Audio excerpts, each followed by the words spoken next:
They say love blinds you, but they never tell you how long the blindness can last, or how many wounds you'll endure before you finally open your eyes. I was 23 when I met Ethan. He was charming, sharp-witted, and carried himself like a man who knew exactly what he wanted in life. At the time, I was still trying to figure out who I was. I had just gotten out of a complicated relationship, and honestly, I was more broken than I realized. But Ethan made me feel seen. He made me feel chosen. We met at a local library, of all places. I was helping set up for a community reading event, and he had wandered in looking for a book on classic architecture. He joked that he was terrible with directions, but good with decisions, and then asked me out. Just like that. I remember how boldly he stared into my eyes when he spoke, as if daring me to say no. I didn't. Within a year, we were engaged. By the time I was 25, we were married. At first, married life was beautiful. Ethan worked long hours in a logistics company, but he always made time for me. He brought me flowers on Tuesdays just because. He'd leave little notes in my books. You're the plot twist I never saw coming. I fell hard and fast. I thought we were the real deal. The kind of couple who aged together on porches, sipping tea and laughing about our past. Looking back now, I can see how perfectly crafted it all was. The charm, the consistency, the way he mirrored my interests. It was like he was building a mask tailored just for me, and I wore mine too. I was desperate to be loved, to be wanted, and he made me feel like I was the center of his universe. Our daughter, Leela, was born 2 years after we got married. That was when everything started to shift. Ethan became more distant. He stopped writing the notes. Tuesday flowers stopped without a word. He was still home every night, but emotionally, it was like living with a ghost. I chalked it up to stress. Sleepless nights with a baby can drain anyone. I told myself not to be dramatic, that I just needed to be patient. But things didn't improve. I remember one night, when Leela was about 6 months old. I was folding laundry on the bed, watching some mindless crime show in the background. Ethan came in, kissed the top of my head, said he was going out to meet a friend from work. I didn't think much of it. He did that now and then. Except, a few days later, I noticed something odd. His phone buzzed while he was in the shower. A message popped up from someone named L.J. I don't usually snoop, but curiosity gnawed at me. I opened it. Last night was everything. Can't stop thinking about you. My heart sank. I stood there, phone trembling in my hand, frozen in disbelief. There was no denying it. No overthinking. No mental gymnastics. My husband was having an affair. When he came out of the shower, I confronted him. I didn't scream. I didn't cry. I just showed him the phone and waited. And in that moment, something terrifying happened. He didn't deny it. He just sighed, sat down, said it didn't mean anything. I was feeling disconnected. I messed up. I should have left. Right there. But I didn't. I wish I could say I stayed for love, or hope, or some noble reason. But the truth is uglier than that. I stayed because I was scared. Scared of being a single mother. Scared of starting over. Scared that maybe I wasn't enough, and if I left, I'd just prove that everyone leaves me eventually.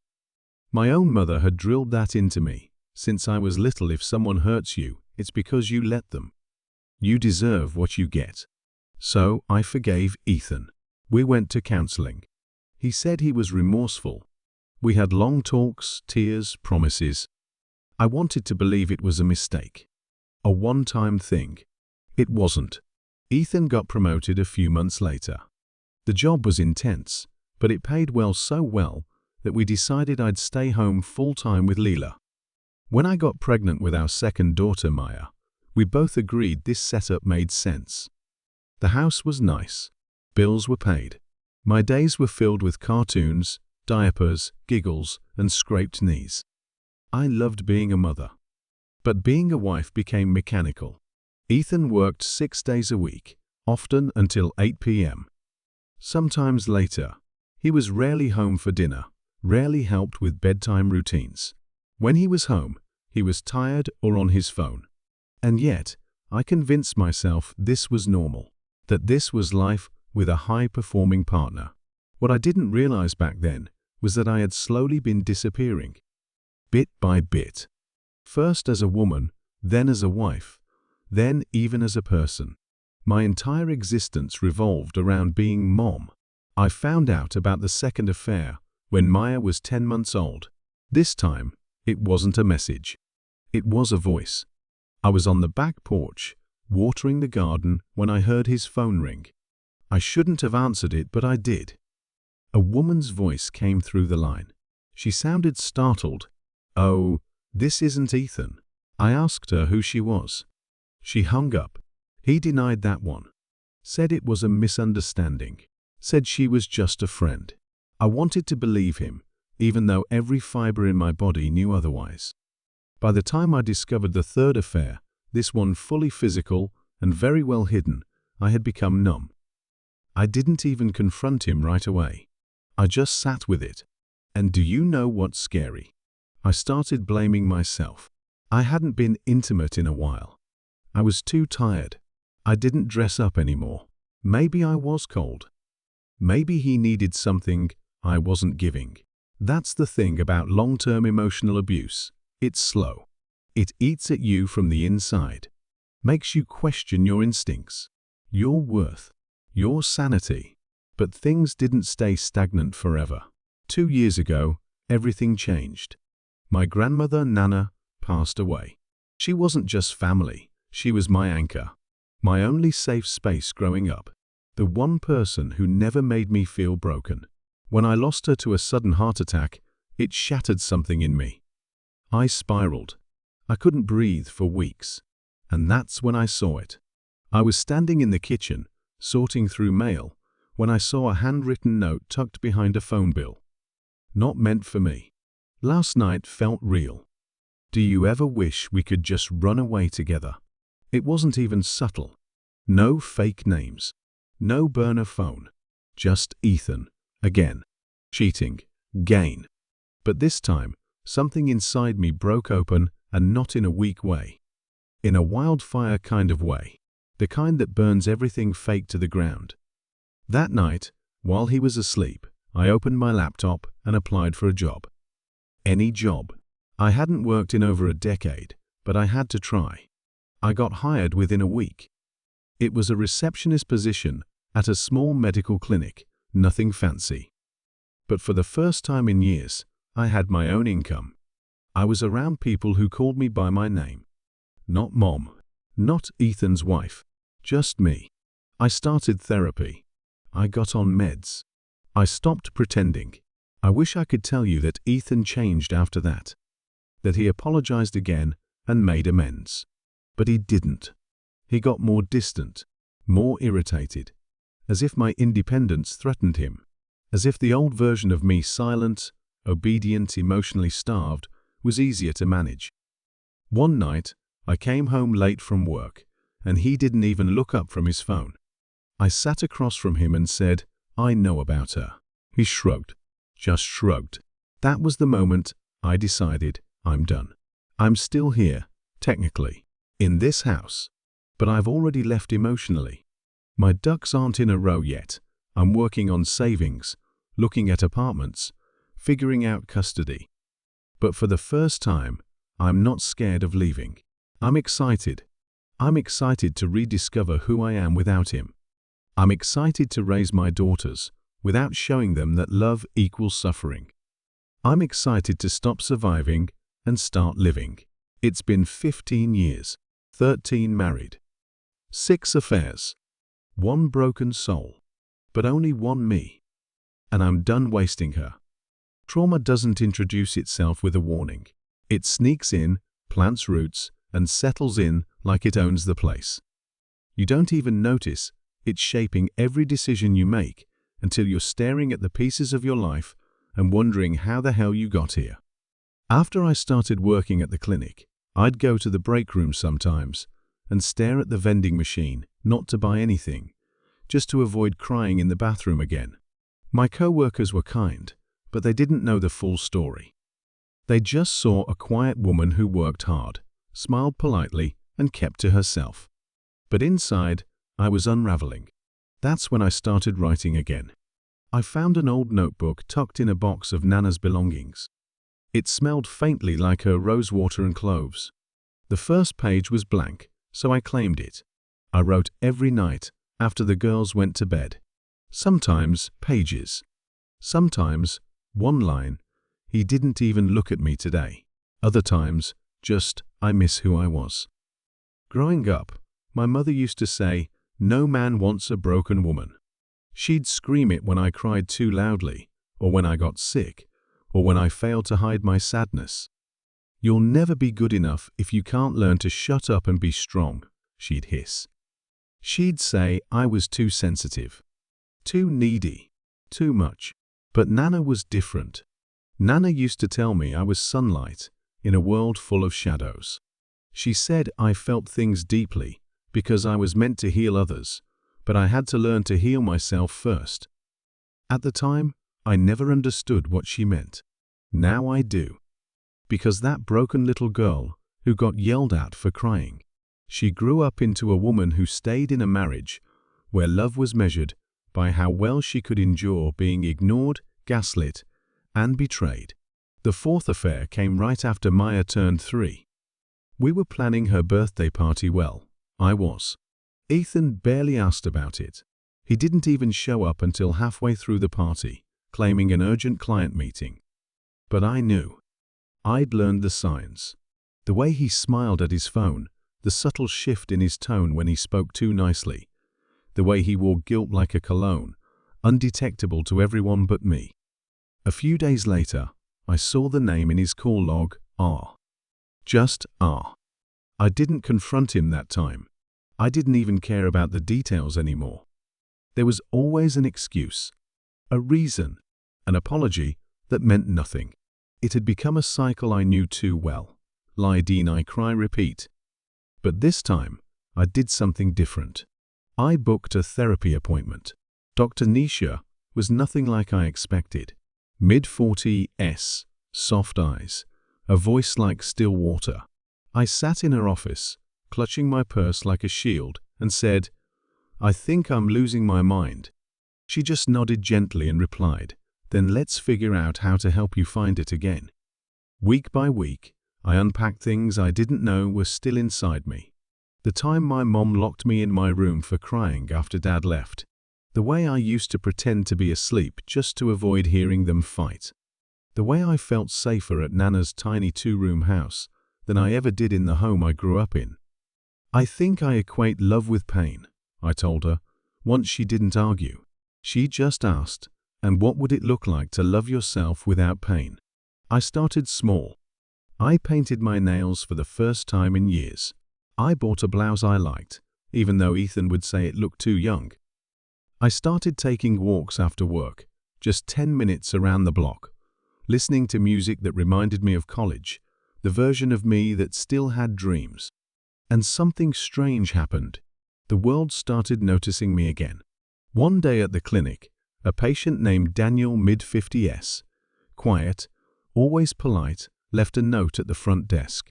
It wasn't flirtatious, just a scribbled line on a folded receipt. "You have a beautiful smile.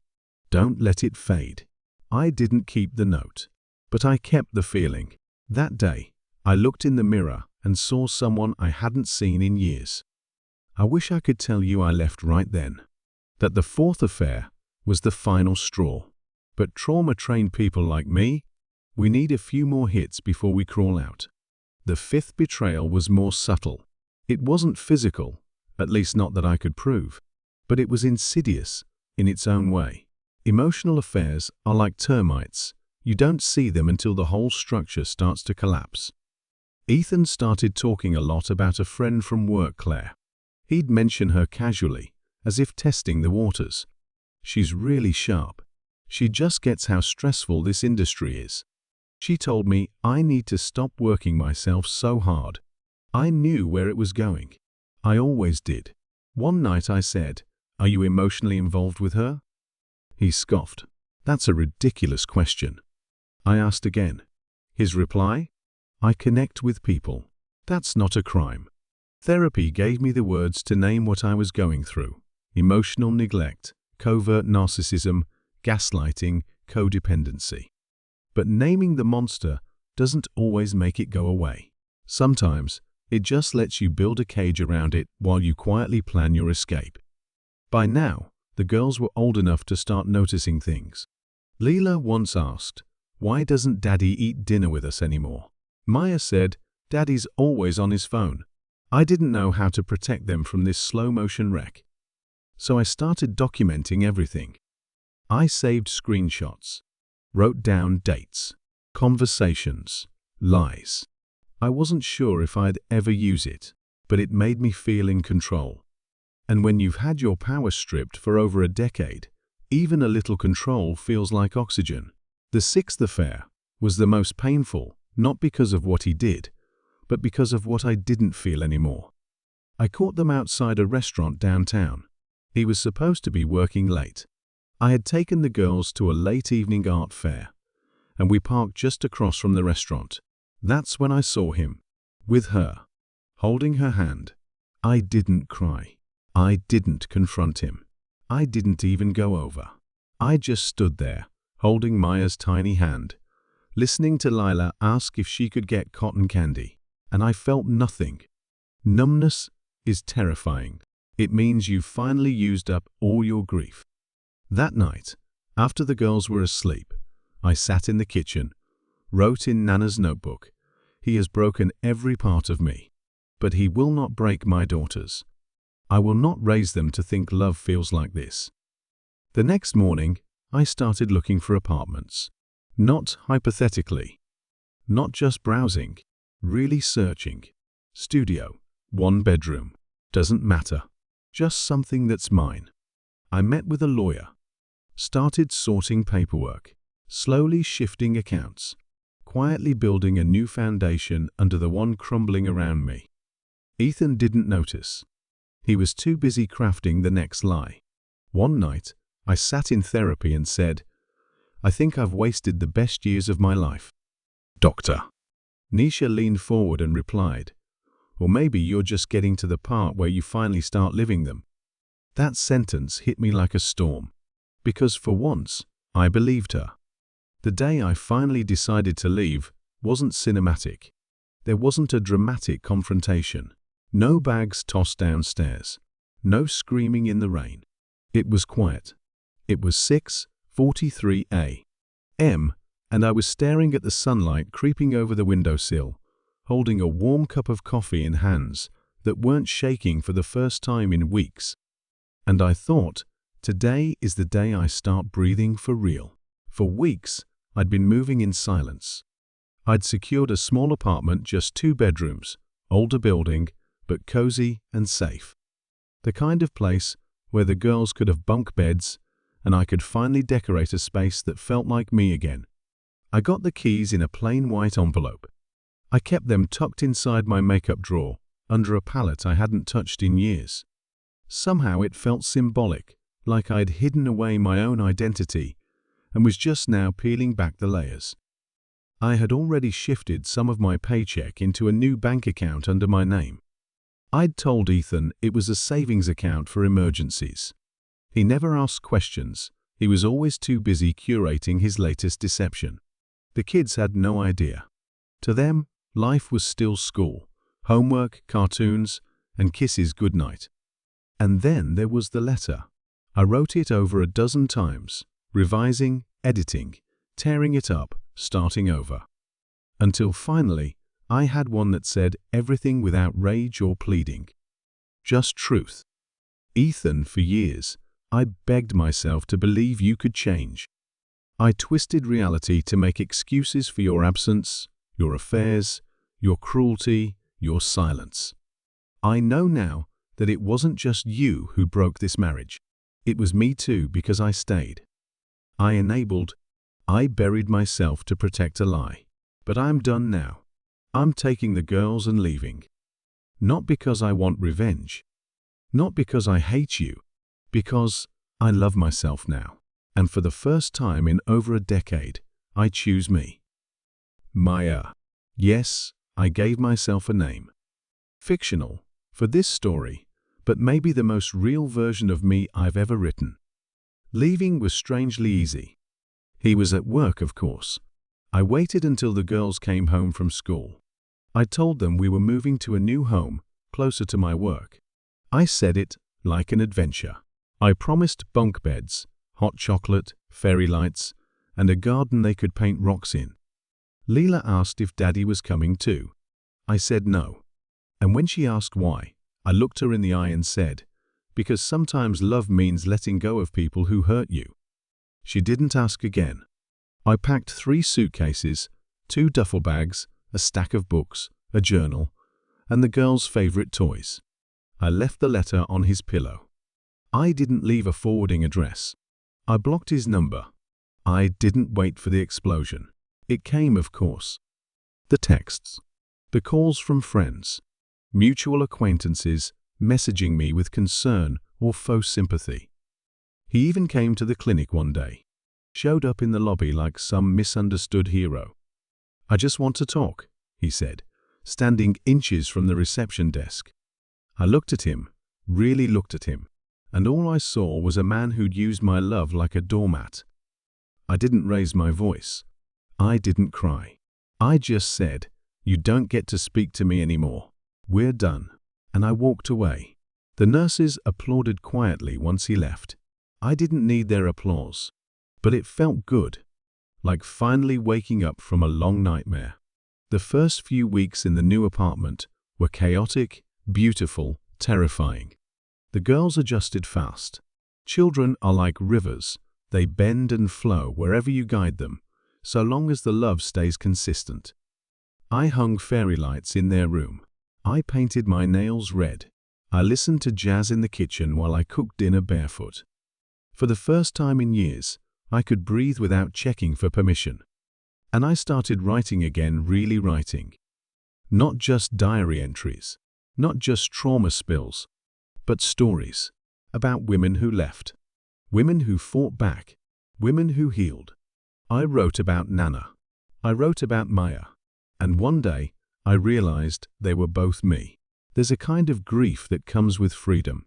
It's not loud. It doesn't weep. It's just empty space. Quiet hours. Moments when you reach for your phone and realize there's no one waiting to lie to you anymore. It's haunting at first, but eventually, that space becomes sacred.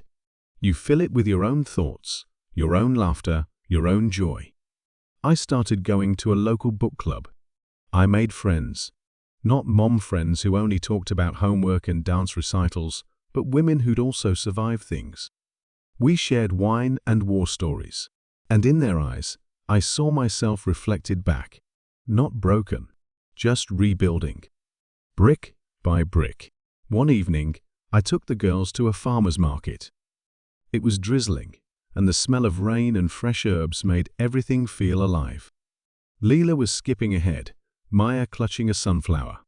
And then I heard a voice behind me. "You still love cotton candy?" I turned. Daniel, the patient from the clinic. The one who once left me that simple note, "You have a beautiful smile. Don't let it fade." He looked older, softer. There was something calm in his eyes. No pressure. No agenda. We chatted briefly, small talk, weather, music. I told him I had left my husband. He didn't flinch, just nodded and said, "You always look like someone who deserved better." We didn't exchange numbers, didn't make promises. But that night, I smiled to myself as I tucked the girls into bed. Because life was opening again. And for once, it didn't terrify me. Sometimes people ask if I regret staying as long as I did. I used to say yes. But now I say no. Because those years gave me 2 beautiful daughters. They gave me stories. They taught me who I never want to be again. And most of all, they led me back to myself. It's been almost a year now. My apartment is filled with life-potted plants, kids' drawings taped to the fridge, books stacked in every corner. I still have bad days, triggers, moments of doubt, but I no longer live in fear. I live in choice. Leela is learning to bake. Maya wants to build a fairy garden. I journal every night. I still see Dr. Nisha once a month. I smile more than I frown. I'm not waiting for a man to fix me.